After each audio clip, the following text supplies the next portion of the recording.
said, how many dealer plates do you have? And he goes, I don't know, like 30, maybe something like that. And I said, okay. I said, do you know where all those plates are? And he goes, I have no idea where those plates are. What are you talking about? And I said, well, listen, I said, if I can actually manufacture, right, a plate that is tracked so that you don't even know it's being tracked, that it's put on the vehicle, right, battery operated, and you load that right onto the vehicle, and it can track your vehicles, and you can know where all 30 of those plates are. Or maybe you only want to know where 25 or 20 or whatever the number is. I said, would that be beneficial to you? He said, I will. You haven't even told me the price. He goes, I will buy that tomorrow. He says, I can make that ROI work in any day because of the plates we lose. Yes. They get stolen. Yes. But on top of the fact we don't know where the vehicles are, lost and stolen is huge right now. Oh, yes. Right? They're being used in crimes. They're being, and so he was like, I'm done. Like, get going, hurry up. And so 2 years later, I have him in 2 of his dealerships, and he's like, man, this is great. I even have a handheld application, and he just, at night, it'll alert him if a vehicle's moving at 2:00 in the morning. Welcome to the Strategy with Jason podcast. Tune in for everything you need to know regarding the automotive industry. Here's your host, Jason Harris. Hey, what's going on, Podcast Nation? It is Jason Harris here, and thank you for joining me on another episode of Strategy with Jason. This is a cool episode because I found something pretty awesome that I just kind of had to do a podcast about. Guys, this is a seriously cool product. And it's just so cool that I just had to put a podcast together, right? But guys, I have a very special guest with me to talk about this really cool thing. I am told that he's the one and he's the only and quite famous Mr. Michael Smith. Michael, what's up, dude? How you doing? Good. How are you? I'm doing well. How'd you like that? Is it okay? Decent. I loved it. Thanks for having me. Appreciate you. Okay, man. Thanks. I'm glad we connected. Gosh, it's been a little while. It just seems like we, and it seems very serendipitous the way we kind of connected, almost practically like ran into each other. And you had this idea. And you're like, I'm gonna go do this, and it's gonna be this really cool thing. And I'm like, a lot of people tell me about their ideas. Not everybody really just like goes and like does it and like really make it. And dude, you did exactly that. And I'm excited to get into that. But first, what I'd like to do, Michael, real quick, is I love kicking off these podcasts with a little origin story. Because I'm always fundamentally fascinated just how people stumble their way into the automotive industry. So if you're cool with it, Michael, I'd love to kick off our podcast today with a little origin story of how you got started in this crazy little world we call the automotive industry.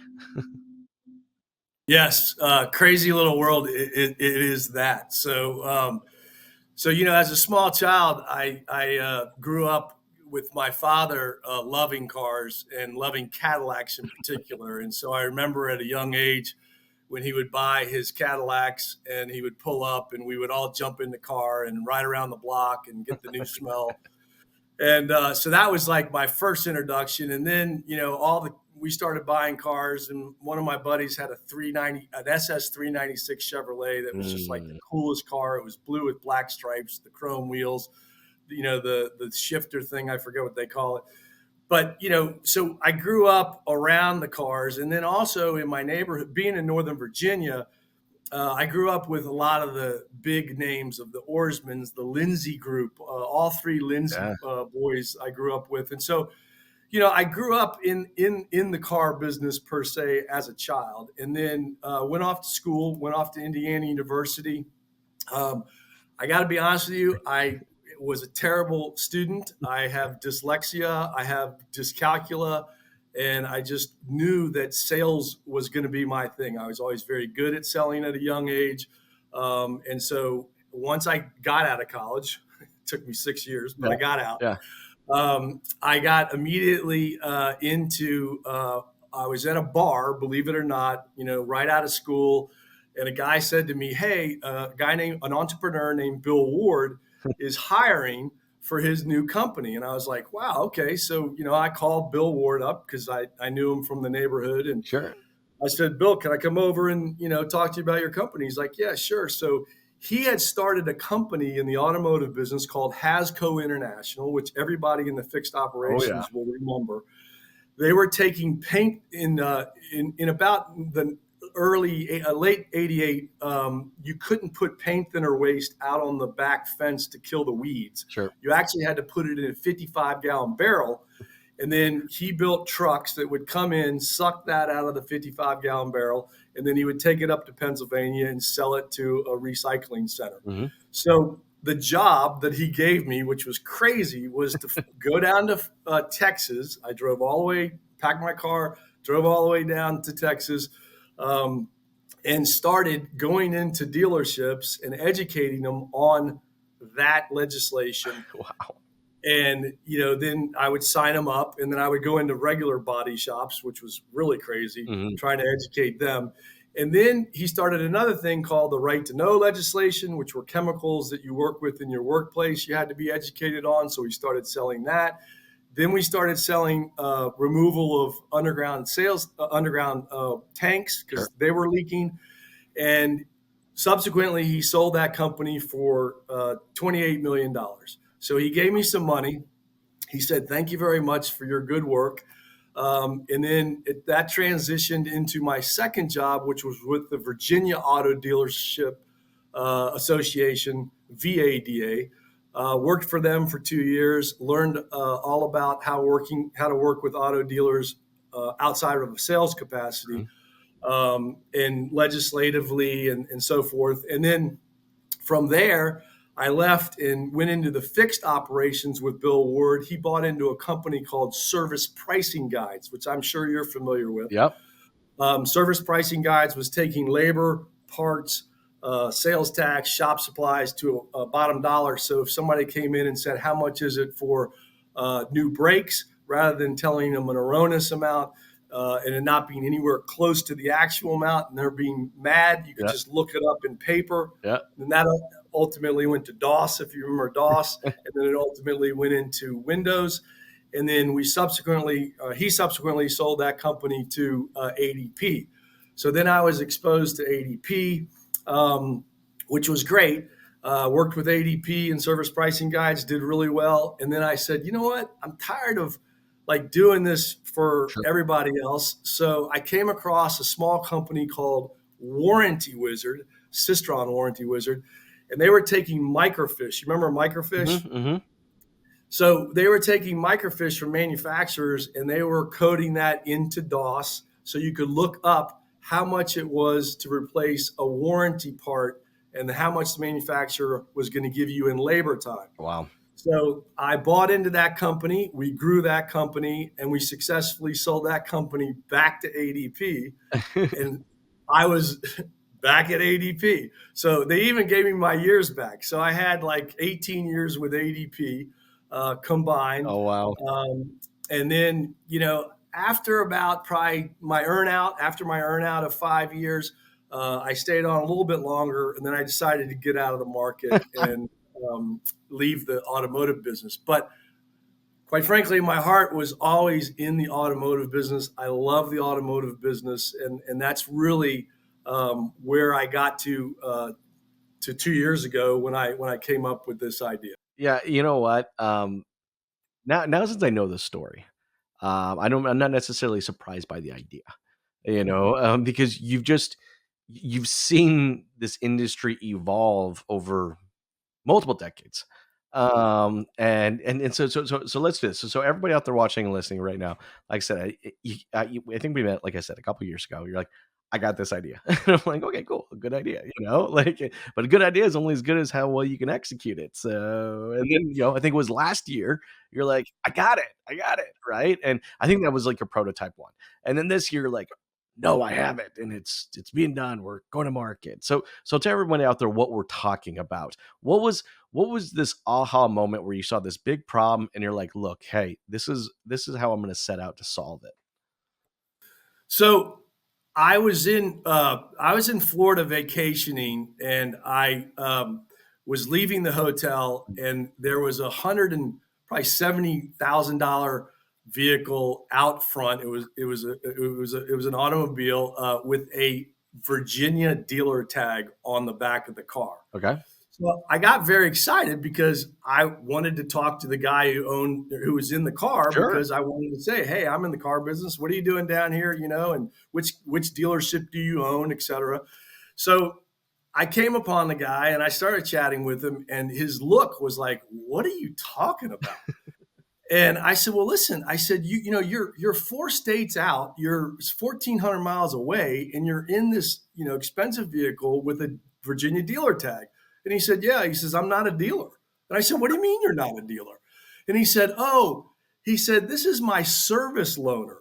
He said, "I just bought a brand new 550, and you know, I got to get." They had the mechanics went out on it, so they gave me this vehicle and said, "Probably be 4 days before I call you, and you have to bring the vehicle back."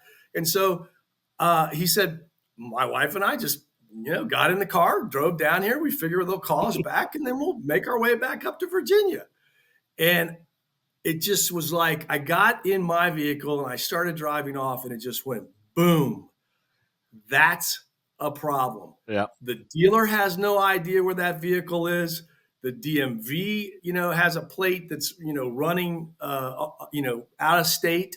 And then the insurance company that's floor planning that vehicle has no idea, you know, where that vehicle is. So it started in my mind and I couldn't get it out. And what was cool was NADA in Las Vegas was coming up. It was 2 years I ago. remember. And Jason, I immediately, you know, made a flight and went out to NADA, and I was like, I'm going to walk the floor for 3 days and see if anybody has this idea. Yeah. So that's exactly what I did. I booked a flight. I went out and I walked the floor to see if anybody had an actual tracker that was tracking just the plate, Yeah. not the vehicle, just the plate.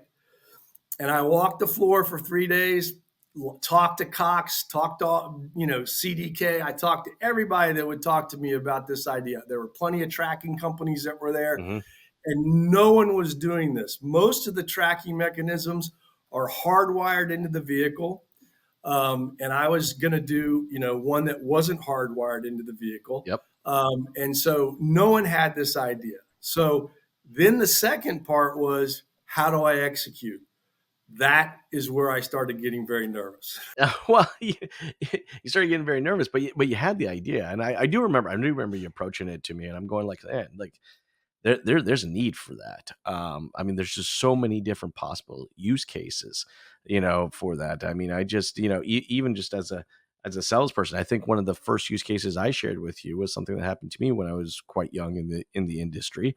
You know, where you know, I had a vehicle stolen. I had a gentleman come in, nice suit, asked to go on a test drive on a Lincoln Navigator, gave me their driver's license, photocopied it, did everything that you just normally do, you know.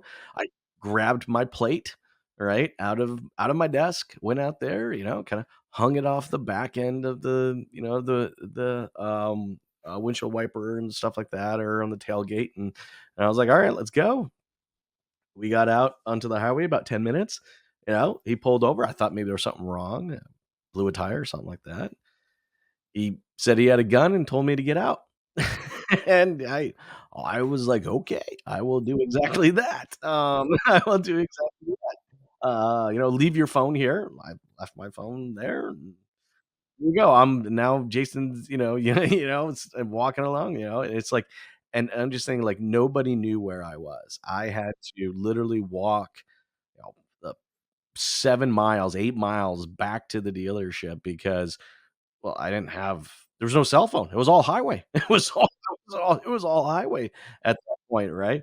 So, yeah, I was like, "Man, that would have been very, very helpful that somebody would have known that, hey, Jason's Jason's, plate is now leaving the state.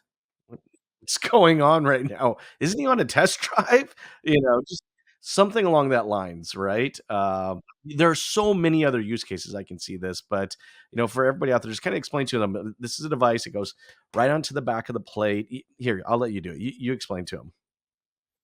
Yeah, and what's interesting, Jason, is that once I got back into town, I went to the first dealership that I have a relationship with. One of my good friends is a general manager, Hmm.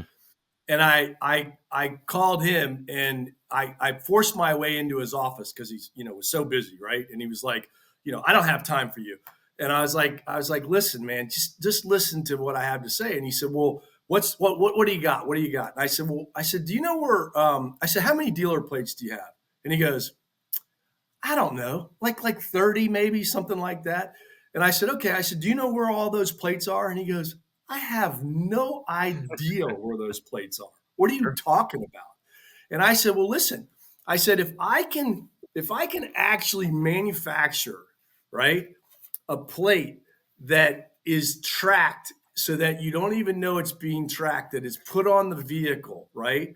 Battery operated, and you load that right onto the vehicle, and it can track your vehicles, and you can know where all 30 of those plates are. Or maybe you only want to know where 25 or 20 or whatever the number is. I said, would that be beneficial to you? He said, I will. You haven't even told me the price. He goes, I will buy that tomorrow. He says, I can make that ROI work in any day because of the plates we lose. Yes. They get stolen. Yes. But on top of the fact we don't know where the vehicles are, lost and stolen is huge right now, Oh yes. right? They're being used in crimes. They're being, and so he was like, I'm done. Like, get going, hurry up. And so 2 years later, I have him in two of his dealerships, and he's like, man, this is great. I even have a handheld application, and he just, at night, it'll alert him if a vehicle's moving at 2 o'clock in the morning. Sure. Like,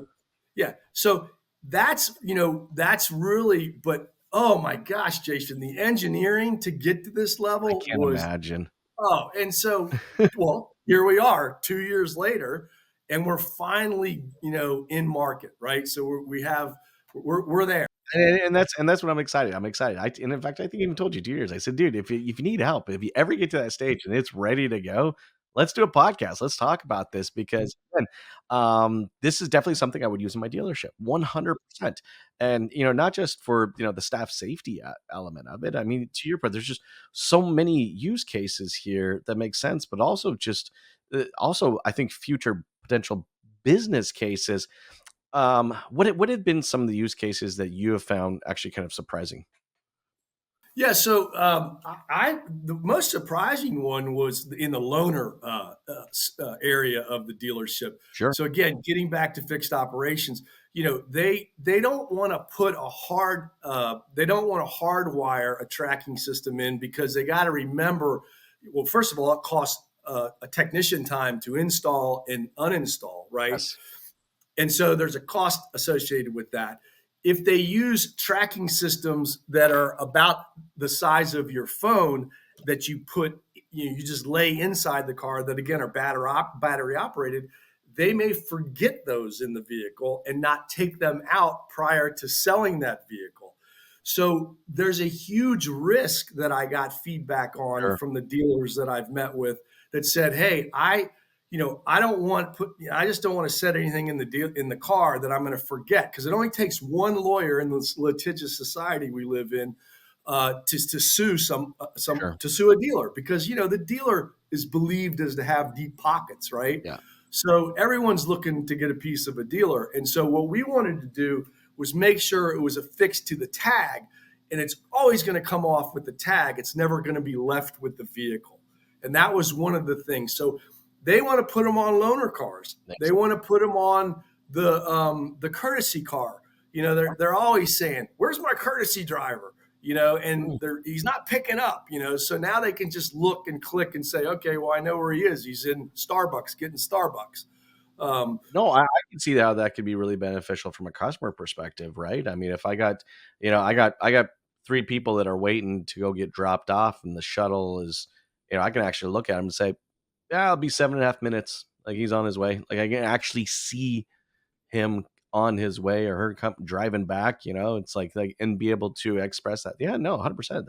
That's a huge benefit. A lot of the times I'd be guessing. Um, I think, um, what time of the day is it? Yeah. Oh, it's a Friday, so he's probably no. You know what I mean. It's even they do that with parts trucks. I mean, Oh, I'm yes, getting the exactly. feedback from parts trucks. They're like, "Where the heck is that part truck?" And they're calling the guy, and the guy's ignoring them. So that was like a wow moment of, okay, we didn't even think about that. But these vehicles also don't come back in on time because they're dropping off an older vehicle in some cases, and then they're being put in a new vehicle. So they're like, I'll just take a couple of days because this is a nice ride, and I'll just ride in their vehicle on their money until they really positively have to have me back. Yes.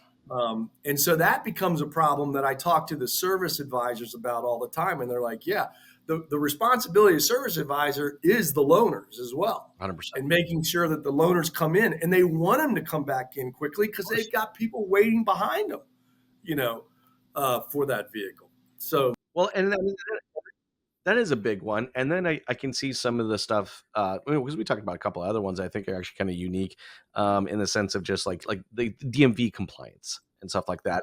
And every state's got a different approach to this, but it's a big deal. I mean, for some states, dude, the fines are nothing to balk at. Like, I mean, it's a big deal, and you've seen this play out, right? yeah. So DMV. Every state has a DMV, and the DMV is its own body. And so the DMV literally has a car dealership. They have a board that looks over, and what they have to do is when you get these tags, you literally have in Virginia's example, but every state is the same. You really have a check in and check out. So they want to come in because they have auditors that will come in and audit your business just for your dealer tags to see where your dealer tags have been, where they're going, how they're being used, etc. So the greatest thing about the software of the product is that when the DMV shows up, you can literally just take them to the software. You could literally do a virtual one. They won't even need to come into your dealership. Sure. And you can click on each dealer tag, show them where it's been, where it is now, where it's come out of the geofence and gone into the geofence, what day it went out, what month it went out. We go back, we can go back years, Yeah, and specifically show each transactional move that asset on that tag is made on whatever asset it's on as it comes in and out of the geofence of the dealership. And that unto itself is huge. sure. Because there's just not a problem. You've seen them, the old lock boxes where they put the tags up in the lock boxes, and they're like, oh, wait just a minute. Again, huge problem.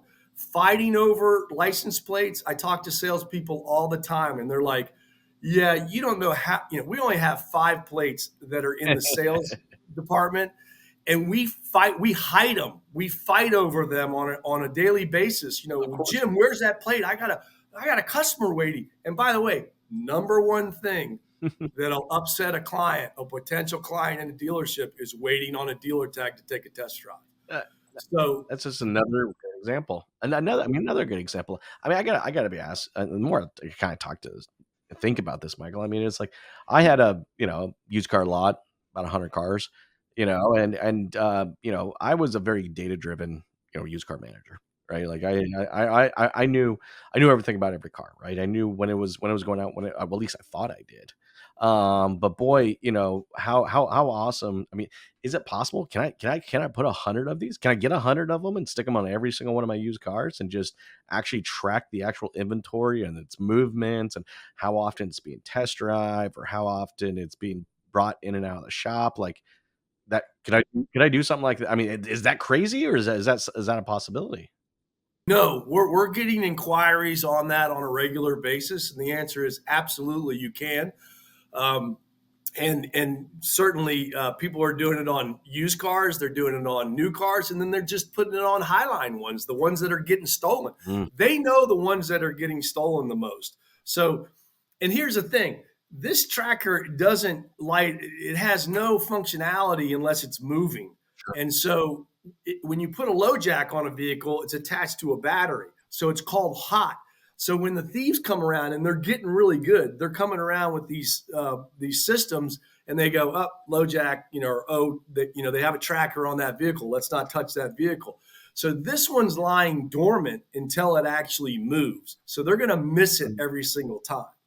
So yes, we certainly can put them on every single vehicle on the lot, or you can put them on just the ones you want. Yeah, I mean, I would love to know, I got 16 trucks out there and I got 7 of them that aren't moving quickly. And, how many of those 7 have actually gone for a test drive this week? Like what it almost kind of, it can give me in the real time data of like, what are some of my problem childs, out there? Because what are the vehicles that the team is like avoiding like cancer? You know which cars I'm talking about, right? Maybe it's got a funky smell. Maybe it's got a little bit of a rattle, but there's some reason why the car is being ignored. But this would be able to provide that kind of data back to me. So, man, it just seems like the use cases. And then I remember you were telling me another one I thought was really interesting. Oh, the possibility of like insurance savings, right? Now, tell me a little bit about that one because I thought that was kind of a cool use case too. Yeah, again, that was another dealership that shared with me that, listen, we floor plan these vehicles, and so honestly, it's the insurance company that's on the hook for it. So they were thinking that they were going to talk to their insurance company just like you would your PNC with your home.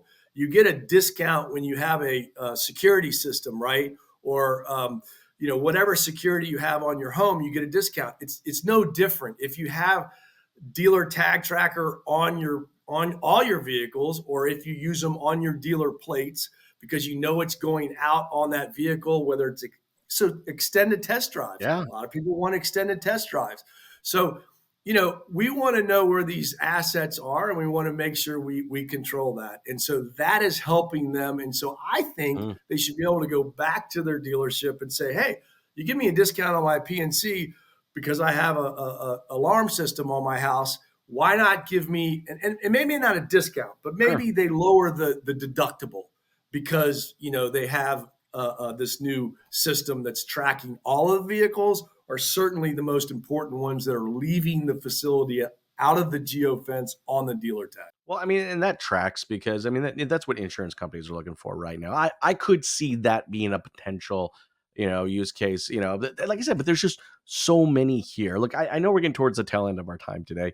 And for everybody out there watching and listening, I'm a techie guy. I get excited about stuff like this. And Michael, you've been working so hard for the last couple of years on this. I'm like, dude, we really got to tell everybody out there that this does exist, and it is because again, it's 100% something I'd put at my dealership, if it was available back then. But hey, before I let you go though, for everybody out there watching and listening, Michael would like to learn more about this and maybe kind of follow along with your journey and stuff like that. Like, what's the best way to connect and learn more? Yeah, the best way to connect is obviously you can go to our website, which is www.dealertagtracker.com. You can certainly phone me at any time, 703-772-0882. Or you can email me at the letter J, Michael, Michael, Smith, SMITH, at dealertagtracker.com. Those are the 3 ways that you can get a hold of me. I'm old, so I'm old school and I'm old. I prefer a phone call. I'd love to chat with you, about a phone call.